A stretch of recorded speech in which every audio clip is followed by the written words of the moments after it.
श्री सद्गुरू संत बाळू मामांच्या चरणी नमन करून आपण आज त्यांच्या चरित्र वाचनाला सुरुवात करूया. बाणा निंबर्गीचे देसाई असे मामांच्या पूर्वजांबद्दल म्हणतात. नंतर विजापूरजवळ तोरवी येथे इसवी सन 1156 मध्ये कोणी पुरुष आला. त्याने तेथील पाटीलकी मिळवली. त्यांचे वंशज ते गाव सोडून बेळगाव जिल्ह्यातील गोकाक तालुक्यात आरभावी येथे आले. तेथे पाटीलकी मिळवली. गावातील मारुतीचे ते पुजारी होते. काही वर्षांनी मारुतीची पूजा बेरडांकडे सोपवून इसवी सन 1656 मध्ये या घराण्यातील पुरुष अक्कोळला आले. अक्कोळ गाव बेळगाव जिल्ह्यातील चिक्कोडी तालुक्यात आहे. या मंडळींना आरभावी तसेच आरबाळे अशी 2 आडनावे पडली. त्यांचे गोत्र बेडक वन बन्नेनावर. यांचा कुलदेव आरभावीचा मारुतीदेव व कुलस्वामिनी चिंचली मायव्वा.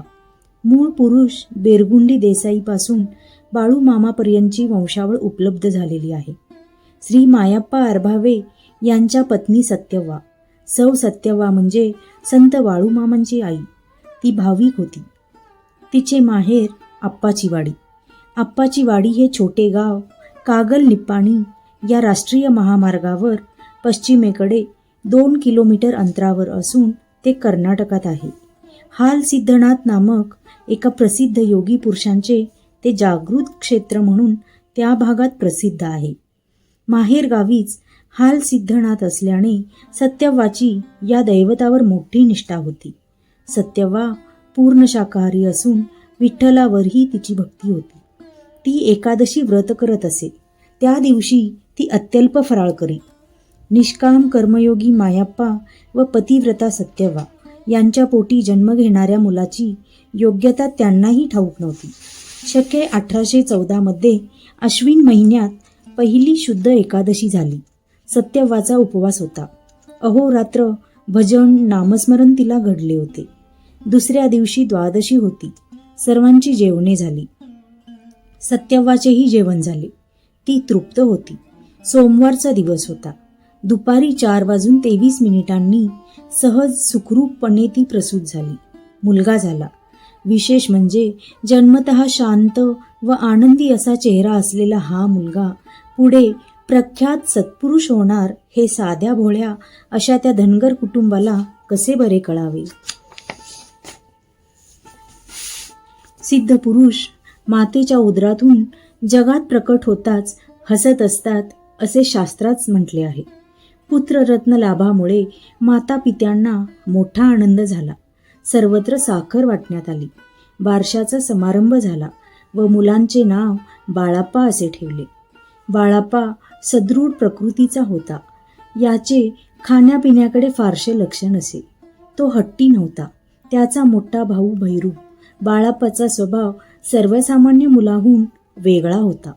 तो 4-5 वर्षाचा झाला तेव्हा सामान्य माणसांना तो वेडसर आहे असे काही वेळा वाटे. तो एकांतप्रिय होता. दंगा मस्करी किंवा वात्रटपणा हे अवगुण त्याच्यात नव्हते. या बालवयातही तो गंभीरपणे विचार करीत बसलेला आढळे. सवंगडी भावंडे मातापिता किंवा नातलग यांच्यामध्ये न रमता एकटा व चिंतनशील असा बाळाप्पा सामान्य माणसांना वेडसर वाटला तर नवल ते काय. महाराष्ट्रातील प्रसिद्ध संत समर्थ रामदास स्वामी सुद्धा बालवयात काही दिवस बेपत्ता झाले. पुढे ते आपल्याच वाड्यात अंधारात गंभीरपणे चिंतन करीत बसलेले आढळले. नारायणा, तू कसला विचार करीत बसला आहेस? या आपल्या आईच्या प्रश्नाला रामदासांनी उत्तर दिले. चिंता करतो विश्वाची. छोट्या बाळाप्पाच्या एकांतप्रियतेचे उत्तर याहून वेगळे नव्हते. घराबाहेरील लोकांनी खुळा बाळू असे टोपण नाव बाळाप्पाला या काळात बहाल केले होते. बाळाप्पा नेहमी आपल्या लहरीत दिसत असे. त्याची व्यायामाची पद्धत जरा जगावेगळी होती. 2 पायाने मागे मागे उड्या मारणे ही त्याची कसरत. सुमारे अर्धा किलोमीटर एवढ्या अंतरापर्यंत सलगपणे तो उड्या मारत असे. पुढे उड्या मारण्याची त्याची रीत अशीच होती. तो इतरांशी जेमतेम बोले. घरच्या मंडळीत फारच थोडा मिसळत असे. अशा एकूण प्रकारांमुळे बाळाप्पाला भूत लागले आहे, वारे झाले आहे असे समजून वडील मंडळींनी मांत्रिक आणले. त्यांनी आपले प्रयोग केले. तथापि बाळाप्पा होता तसाच होता. देवर्षी, ज्योतिषी, बुवा व महाराज यांच्याकडून बाळाप्पाला झालेली बाधा काढण्याचे प्रयत्न होत होते. त्यापायी मिरचीचा धूर देखील त्याला खावा लागे. तो सर्व सोसत असे. त्याची तितिक्षा असामान्य होती. बाळाप्पाच्या बालपणातील समग्र हकीकत उपलब्ध नाही. तथापि त्याचे समवयस्क लोक सांगत त्यावरून काही माहिती खात्रीलायक मिळाली आहे. लहानपणी बाबळीच्या शिऱ्यावर ही माझी गादी असे म्हणत बाळाप्पा झोपत असे. काटेरी कुंपणाला टेकून ही माझी खुर्ची असे म्हणत असे. एखाद्या वृक्षाच्या शेंड्यावर बसून हे माझे शिखर आहे असे बाळाप्पा म्हणत असे. आपला मुलगा इतर शहाण्या मुलांप्रमाणे व्यवस्थित असावा असे कोणा बापाला वाटत नाही. मायाप्पांनी बाळाप्पाला वळण लावावयाचे ठरविले. मायाप्पा स्वतः शेती सांभाळून गाडी भाडे मिळवून कुटुंबाचा उदरनिर्वाह चालवीत. जैन गुजर व्यापारी चंदूलाल शेठजी अक्कोळात होते. त्यांच्या घरी जनावरे राखण्यासाठी बाळाप्पाला चाकरीवर ठेवण्यात आले. धनगराचे पोर म्हणून 15 वर्षाच्या बाळाप्पाला राहण्यासाठी गोठ्याचा एक कोपरा दिलेला होता.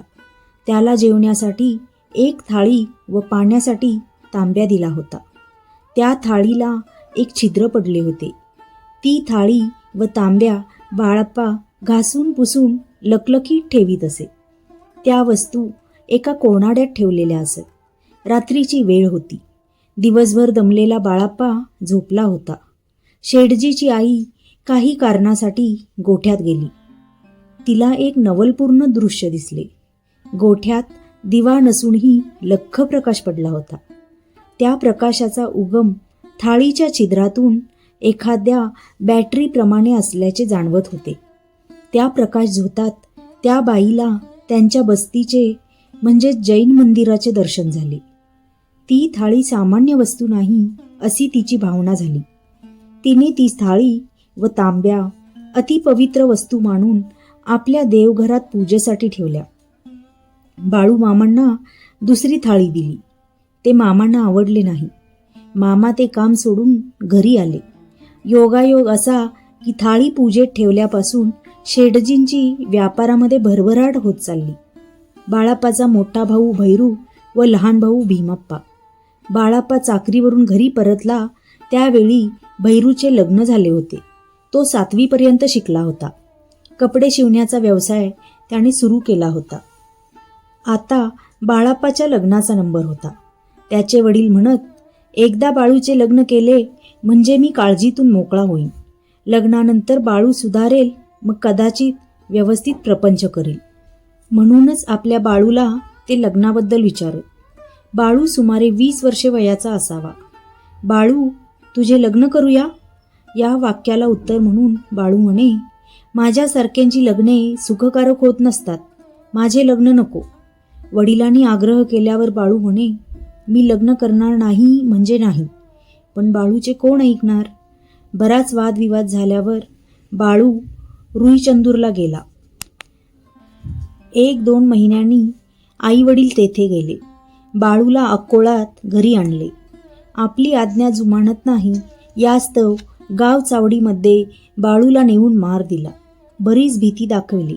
अखेर फार मोठ्या दबावामुळे बाळू नाईलाजाने लग्नाला तयार झाला. अक्कोळ गावात हिऱ्याप्पा खिलारे यांना बाळूची मोठी बहीण दिलेली होती. ते चांगले सधन होते. बहिणीचे नाव गंगूबाई होते. गंगूबाईला सत्यव्वा नावाची कन्या होती. या कन्येशी बाळूचा विवाह करण्याचे निश्चित ठरले. दोन्हीकडील मंडळी एकत्र जमल्या वेळी बाळूने भावी सासऱ्याला म्हटले, तू माझे याप्रमाणे लग्न करशील तर लवकरच मुसरे पाणी म्हणजेच खरकटे पाणी पिऊन तू मरून जाशील आणि तुझे मडे माझ्या लग्नाच्या मांडवातूनच जाईल. बाळू काहीसा वेडपट आहे असे सारेच जण समजत असल्यामुळे त्याचे बोलणे मनावर घ्यावे असे कोणासही वाटले नाही. धनगर समाजातील रीतीप्रमाणे अखेर लग्न समारंभ पूर्ण झाला. मांडव अजूनही काढावयाचा होता. अकस्मात हिऱ्याप्पा खिलाऱ्यांची प्रकृती बिघडली. ते अत्यवस्थ झाले. आपण लवकरच जाणार असे त्यांनी ओळखले. बाळूचे सर्वज्ञत्व जाणणारे कदाचित ते पहिलेच मानव असावेत. केविलवाणी दशा होताच बाळूला आपल्या नूतन जावयाला बोलवून ते म्हणाले, मी आता मरणार. माझी बायको, माझी मुली व सर्व घरचा सांभाळ तू करतोस असे मला वचन दे. बाळूने दया वाटून चटकन वचन दिले. एवढ्यात हिऱ्याप्पा फार मोठी उलटी होऊन कोसळता कोसळता मुसऱ्या पाण्याच्या भांड्यात डोके पडून गतप्राण झाले. त्यांचे प्रेत बाळूच्या वाणीप्रमाणे खरोखरच लग्नाच्या मांडवातूनच गेले. बाळूचे सासरे वारले. त्यानंतरच्या काळात बाळूने विचित्र लीला आरंभली. तो मृतासारखा पडून राहू लागला. देह जिवंत असल्याचे कोणतेही लक्षण शिल्लक नसल्याने गोंधळ माजे. स्त्रिया व मुले रडून आक्रोश करू लागत. पुरुष माणसे पुढील व्यवस्था करण्यासाठी हालचाली सुरू करीत. एवढेच नव्हे तर तिरडीवर देह ठेवून उचलू लागत. तोच झोपेतून जागा झाल्याप्रमाणे बाळू संपूर्णपणे ठीक असा हालचाली करू लागे. वरील प्रकाराचा विचित्र खेळ लग्नानंतर 1 आठवडाभर बाळूने केला असे बाळूच्या गावचे समकालीन वृद्ध लोक सांगतात. असे घडणे अशक्य नाही. दक्षिणेश्वराचे रामकृष्ण परमहंस साधक दशेत सहजासहजी निर्विकल्प समाधी लावत. त्यामुळे देह मृतव्रत झाल्यासारखा होई. ही गोष्ट प्रसिद्ध आहे.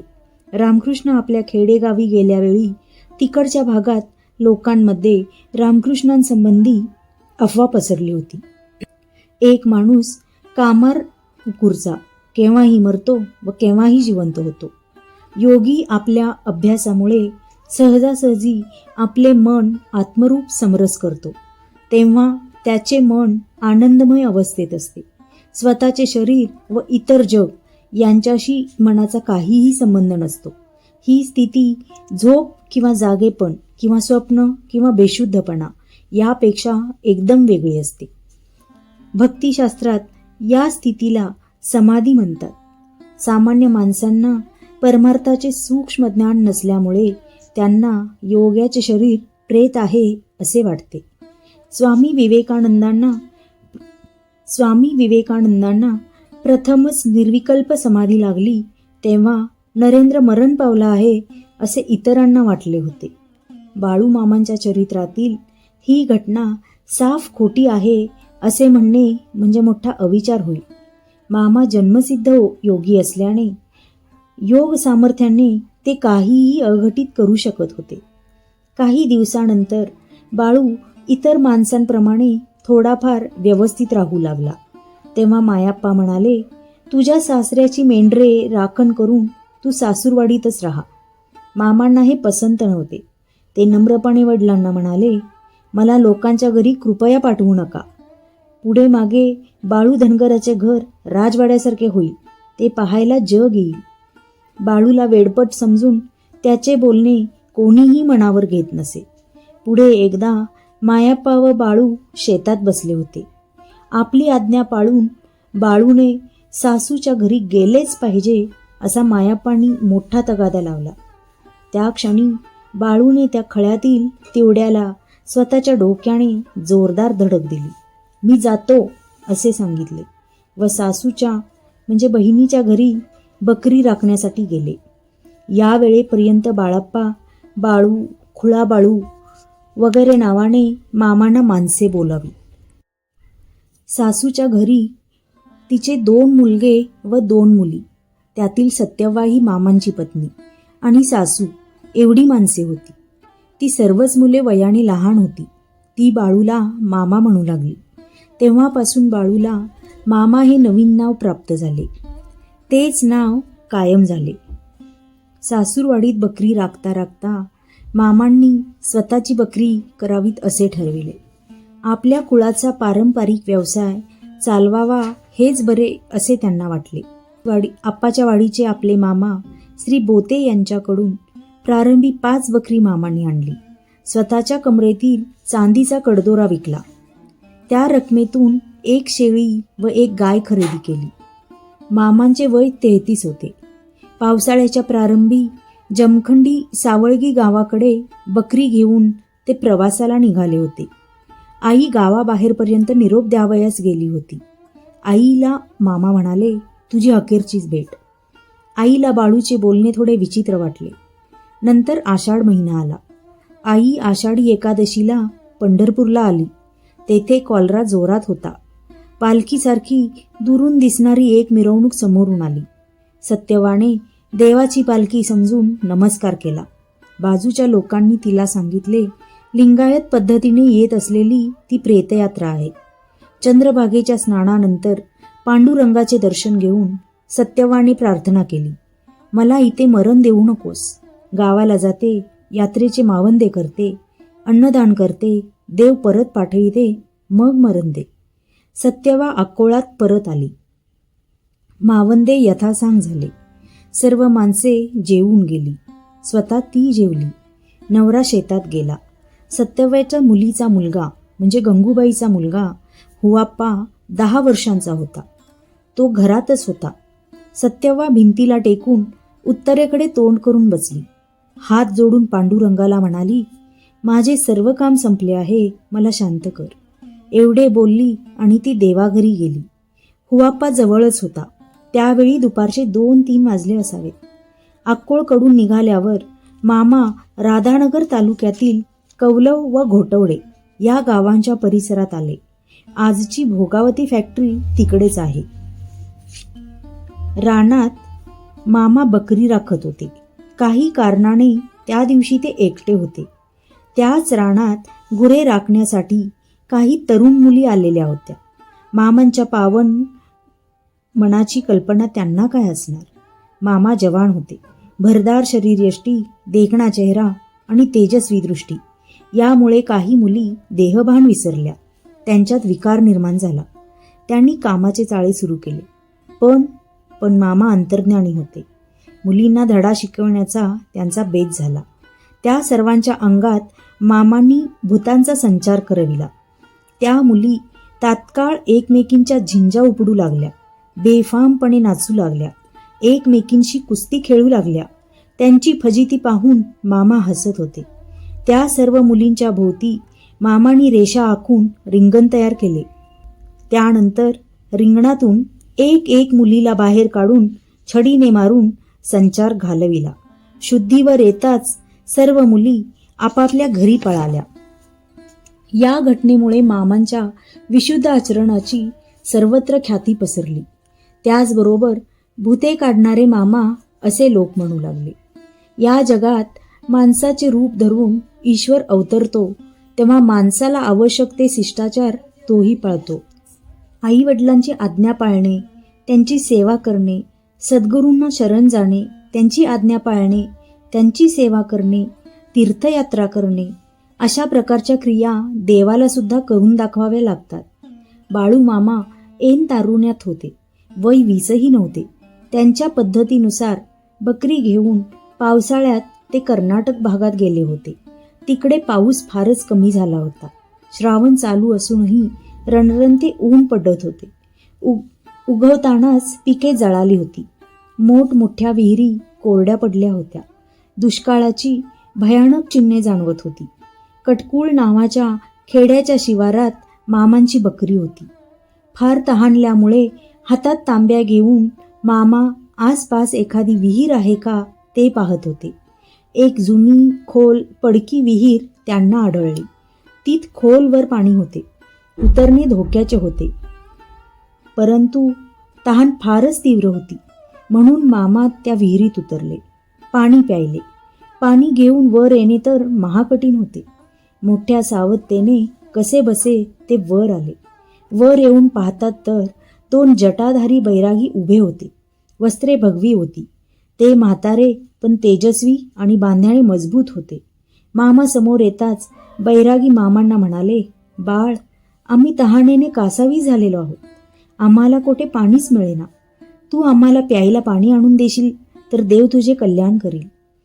ज्यांचे परोपकारा वाचून अन्य जीवन ध्येयच नव्हते अशा मामांना त्या वृद्ध वाटसरूंची दया येण्यास वेळ लागला नाही.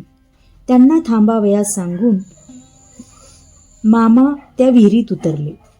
विशेष म्हणजे भरलेल्या पाण्याचा तांब्या घेऊन वर येताना आपला प्राणही त्यांनी धोक्यात घातला होता. अखेर थंडगार पाणी अतिथींना प्यावयास दिले. 2-4 वेळा पाणी आणण्याची मोठी सत्वपरीक्षाच झाली होती. मुलाची असामान्य निष्ठा पाहून बैरागी अगदी आनंदित झाले. ते प्रसन्न हसले. त्यांनी मामांच्या डोक्यावर आशीर्वादाचा हात ठेवला. मामांनी त्यांच्या पायांवर आपले मस्तक ठेवून वंदन केले. त्यावेळी वयाने मोठ्या असणाऱ्या साधूने मामांना आशीर्वाद देऊन म्हटले, बाळ, तुझा स्वभाव आणि कर्तव्यनिष्ठा बघून आम्ही पूर्ण प्रसन्न झालो आहोत. यापुढे तू जसे बोलशील तसे घडत जाईल. तू जे जे करण्याचे ठरवशील ते संपूर्णपणे यशस्वी आणि पूर्ण होईल. बघता बघता ते अलौकिक सत्पुरुष अदृश्य झाले. ते कोण होते ते मामांनाच ठाऊक. भगवान शंकर महाविष्णूंना गुरु मानतात, दैवत मानतात. कदाचित महाविष्णू आणि देवर्षी नारद असे दोघे जण साधूंच्या वेशात आले असावे. हा प्रसंग मामांनी पुढील आयुष्यात केवळ 1-2 एकनिष्ठ अशा भक्तांजवळ बोलल्याचे व सविस्तरपणे न सांगता सारांश रूपात सांगितलेले आढळते. मारुती गुंडू घाटगे, मुक्काम केलेवाडी, तालुका कागल या 80 वर्षाच्या वृद्ध भक्ताने मामांच्या मुखातून ते ऐकले होते. तथापि ती गोष्ट कोठेही बोलता कामा नये अशी सक्त ताकीद त्यांना मामांनी दिलेली होती. आपल्या आनंदाच्या लहरीत मामा असामान्य असा अनुभव बोलून गेले होते. महापुरुष आपल्या तपाबद्दल बहुधा स्पष्ट असे कोठे बोलत नसतात. त्यामुळे त्यांच्या तपश्चर्येबद्दलचे गूढ वलय कायम असते. आपले पुण्य आणि तप आपण मुखाने बोलू नये असे शास्त्रग्रंथात सांगितले आहे. म्हणूनच त्यांचे बोलणे योग्य असते. एकदा बाळूमामा 10-20 धनगर मंडळींसह बकरी एकत्र घेऊन बेळगाव भागात गेले. प्रवासात रस्त्याने जाताना 40-50 बाबळीच्या झाडांचे शेंडे या धनगरांनी बेंडले.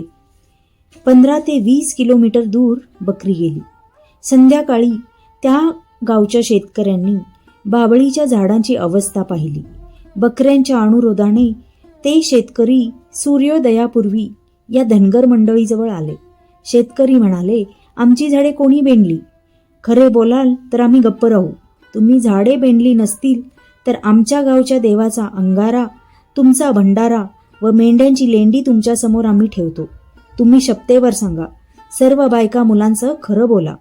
धनगर मंडळींनी विचार केला की आपण खरे बोलू तर स्पष्ट गुन्हेगार ठरू. मग आपल्याला हे शिक्षा करतील. त्यामुळे सर्व धनगरांनी खोटे बोलावयाचे ठरवून खोटी शपथ केली. यावेळी मामा एकटेच बकऱ्याकडे बसले होते. शेवटी शेतकऱ्यांनी बाळूमामांना बोलावले. खोटी शपथ करणे मामांना अजिबात पसंत नव्हते, पण त्यांचा नाईलाज होता. मामांनी स्वतःच देवाची खोटी शपथ घेतली. आलेले शेतकरी परत गेले. त्या दिवशी दुपारी 12 नंतर बिराडातील एक लहान मुलगी आजारी झाली. तिला ताप भरला. डोके भयंकर दुखू लागले. संध्याकाळी ती मरण पावली. ही वार्ता मामांना सांगितली. मामांनी आपल्या डोक्याच्या फेट्याला 2 गाठी मारल्या. अंगठ्याला एक तिडा दिला व पटका धरून बसले. सकाळी मृत झालेली मुलगी झोपेतून उठावे त्याप्रमाणे उठली. तिने जांभई दिली. परंतु मामांनी पटक्याची गाठ सैल केली आणि ती मुलगी कायमची मरून पडली. खोट्या शपथेच्या त्या प्रसंगानंतर मामांनी म्हटले होते, तुम्ही सगळ्यांनी खोट्या शपथा घेतल्या, आता धोका होणारच. चिकोत्रा नदीकाठी कापशीजवळ बकऱ्यांचा तळ होता. त्यावेळी मामांचे वय सुमारे 28 वर्षांचे असावे. मामांची पत्नी सौ सत्यव्वा आणि मेहुणी लग्मव्वा आणि सासू गंगूबाई या स्त्रिया तळावर होत्या. एका संध्याकाळी सर्व पुरुष मंडळी जेवत होती. लग्मव्वाने गड्यांना पुरेसे दूध वाढले नाही. दूध साठवून लोणी विकून पैसा साठविण्याचा छंद त्या स्त्रियांना लागला होता. फक्त मामांना भरपूर दूध वाढण्याची खुबी त्या करत. अंतर्ज्ञानी मामांना हे ठाऊकच होते. त्यावेळी मामा लग्मव्वाला म्हणाले, उद्यापासून भरपूर लोणी काढा. त्या दिवशी मामांनी ताकाच्या डेऱ्याला आज्ञा केली, उद्यापासून तुझ्यातून लोणी निघाले तर माझ्या पायात काय आहे हे लक्षात ठेव. पुढल्या दिनी लग्मव्वा नित्याप्रमाणे ताक करण्यास बसली.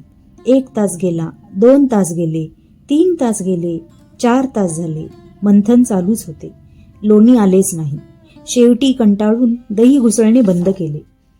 हाच प्रकार सलगपणे 3 दिवस झाला. झालेला प्रकार गंगूबाईला कळाला. ती म्हणाली, तुम्ही चुकला आहात. आता जाऊन बाळूचे पाय धरा, त्याची क्षमा मागा. सत्यव्वा व लग्मव्वा यांना पश्चाताप झाला. त्यांनी मोठ्या नाईलाजाने मामांजवळ जाऊन लबाडीबद्दल क्षमा मागितली. 4थ्या दिवशी ताक करण्याच्या वेळी मामा दह्याच्या डेऱ्यासमोर हातातील काठी आपल्या हनुवटीला एक टोक व जमिनीला दुसरे टोक अशी लावून बसून राहिले. लग्मव्वा दही घुसळू लागली. अर्ध्या तासानंतर मामांनी डेऱ्यातील लोण्याला आज्ञा केली. ते म्हणाले, बारो बेण्णप्पा, लोण्या ये बाबा. मामा असे म्हणताच लोण्याचा एक गोळा ताकावर तात्काळ तरंगू लागला. याचप्रमाणे नंतर 3 वेळा मामांनी आज्ञा दिली व लोण्याचे गोळे आले. 4 दिवसांचे 4 गोळे पाहून सर्व मंडळी थक्क झाली. तेव्हापासून दुधाची काटकसर स्त्रियांनी बंद केली. योग शक्तीमुळे सत्पुरुष कोणत्या वेळी काय घडवू शकतील याचा अंदाज आधुनिक वैज्ञानिकांना सुद्धा कळणे शक्य नाही. मामांचे बहुतेक कार्य निरक्षर व निर्बुद्ध अशा खेडवळ माणसांमध्येच झालेले आहे. खेडवळ माणसांना केवळ सात्विक भाषेतील उपदेशाने काहीही पटत नाही. त्यांना प्रत्यक्ष पटणाऱ्या घटनेनंतरच धर्म, नीती, परोपकार, ज्ञान, सेवा, भजन वगैरेंचे महत्त्व पडते. कदाचित याच कारणाने असेल बाळू मामांनी प्रवचन किंवा उपदेश असा प्रकार फारसा न ठेवता श्रमांच्या, कामांच्या स्वरूपातील सेवा हेच भजन ठेवले होते असे म्हणावे लागते. प्रत्यक्ष चमत्कारामुळे शंका शिल्लक राहत नसे. माणसे तत्काळ सन्मार्गाला लागत. धनगराचा पेशा सांभाळून गावोगावच्या मूढ, निरक्षर व विचित्र स्वभावांच्या माणसात कल्याणकारक प्रवृत्ती निर्माण करण्यात बाळू मामांचे अभिनय कौशल्य दिसून येते. अज्ञ व रानटी माणसांना त्यांच्या बोलीभाषेत त्यांच्यासारखेच झणझणीत शब्दात सांगितल्याविना कळणे शक्य नसते. म्हणून मामांना उग्र भाषेत बोलावे लागे. मामा स्वतः अत्यंत शुद्ध आचरणाचे होते. ते निष्क्रिय होते, निर्मळ मनाचे होते, मोठे चतुर होते, प्रसंगावधानी होते, माणसे पारखण्यात निष्णात होते, त्रिकालज्ञानी होते, प्रत्येकाचे अंतःकरण जाणत. त्यांच्या शिव्या ऐकूनही माणसाला क्रोध येत नसे, भीतीही वाटत नसे.